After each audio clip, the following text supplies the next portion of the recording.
আসসালামু আলাইকুম। আবারও আসলাম আপনাদের জন্য অ্যাভোকাডোর সালাদ নিয়ে। আজকেরটা একটু ভিন্ন ধরনের বানাবো, তো সাথেই থাকুন দেখার জন্য। তো আমি এখানে অ্যাভোকাড নিছি, টমেটো নিছি, সাথে আছে হলো এটাতে লেটুস পাতা। তো আজকেরটাতে লেটুস পাতা থাকতেছে, আর বাকিগুলো তো আপনাদেরকে দেখাবো। তো যাই হোক, এখানে ধনের পাতা কাঁচামরিচ আজকে দিয়ে বানাবো। তো ধনের পাতা দিয়ে আমি আজকে বিশেষ করে আজকে যেটা আছে সেটা কিন্তু এখনও বলিনি, ওটা লাস্টে দেখাবো। ধামাকা এটার সালাদ কিন্তু এর আগে আমি বরাবর দিয়ে দিছি আপনাদেরকে, খুবই হেলদি ও পুষ্টিকর একটা খাবার সালাদের।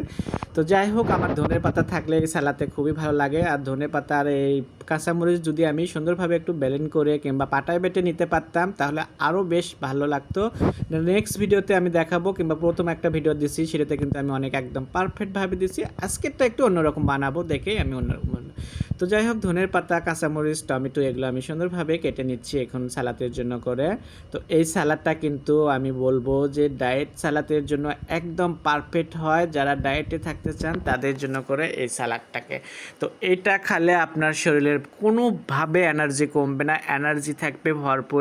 তারপরে হলো আপনার পুরো শরীরের একদম কি বলবো আপনাদেরকে, এই সালাদটাকে আপনারা বুঝতেই পারতেছেন। সালাদের আসল জিনিসটাই আমি আপনাদেরকে এখনও দেখানো হয়নি, সেটাও আমি দেখাবো। তো সালাদটাকে কাটিয়ে নিতে নিতে আপনাদের সাথে আমি একটু কথা বলতেছি। তো অনেকেই বলে আমি নাকি একটু ঘন পাতলা কথা বলি, বা ওইভাবে গোছায় বলতে পারি না। তো যাই হোক, গোছায় বলতে পারি না এটা আমিও মানি। তো আপনারা তো দেখতে পাচ্ছেন যে আমি কি কি এখানে দিচ্ছি। আপনারা সুন্দরভাবে এটাকে পরিবেশন করবেন, তাহলে হবে আশা করব আমি যা না ঠিক আছে আমার থেকে কেউ কিছু শিখে ভালোভাবে পরিবেশন করছে।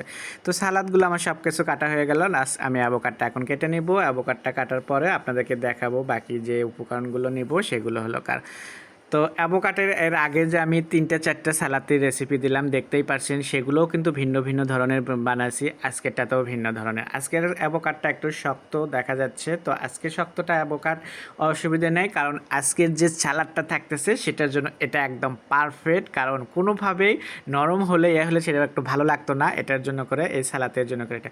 তো অ্যাভোকাডটা কেটে নেওয়ার পরে আমি এখানে লেবুর রস দিলাম, একটু আমি দিয়ে দিচ্ছি। লেবুর রস তো অবশ্যই দিতে হবে সালাতে, যে কোনো সালাতে লেবুর রস থাকলে পান্তে খুবই একদম ভালো লাগে। এই হলো ভরপুর এলার্জির জন্য সালাদ, এই হলো এনার্জি। তো এটা হলো কাঁচা ছোলা, দেখো শিকড় গজানো, আমি 15 দিন ভিজে রেখে ফ্রিজে রাখছিলাম, তো শিকড় গজে গেছে এরকম। তো শিকড় গজানো ছোলা দিয়ে যদি এরকম সালাদ বানাতে চান তো অবশ্যই 8 থেকে 15 দিনের মানে রাখতে হবে ফ্রিজে।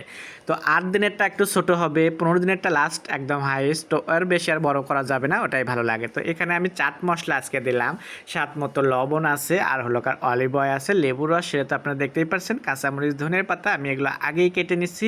তো এগুলো সব কিছু মিলে এখন সুন্দরভাবে আমি হাতে একটু মেখে নিচ্ছি। দেখো এটা কিন্তু হাতে মাখানোটাই খুবই বেস্ট লাগে।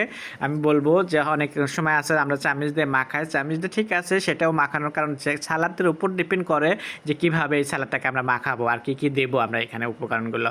তো আজকের উপকরণ দেখতেই পাচ্ছেন, এখানে আমি কিন্তু চিনি কিংবা মধু এগুলো ধরনের কোনো কিচ্ছু দিইনি, এখানে আমি চাট মশলাটা বিশেষ করে দিছি। তো আমার মাখানো হয়ে গেল, এখন আমি আপনাদেরকে পরিবেশন করে দেখাবো। তো পরিবেশনের বাটিটাও আমার কোনো দেখতেই পারছো কত সুন্দর। আশা করি আপনাদের ভালো লাগবে। আপনাদের ভালো লাগলে স্বাদ ও স্বাদের গল্পের সাথে থাকবেন, বেশি বেশি লাইক কমেন্ট শেয়ার করুন, বাসায় একবার হলেও এরভাবে ট্রাই করবেন।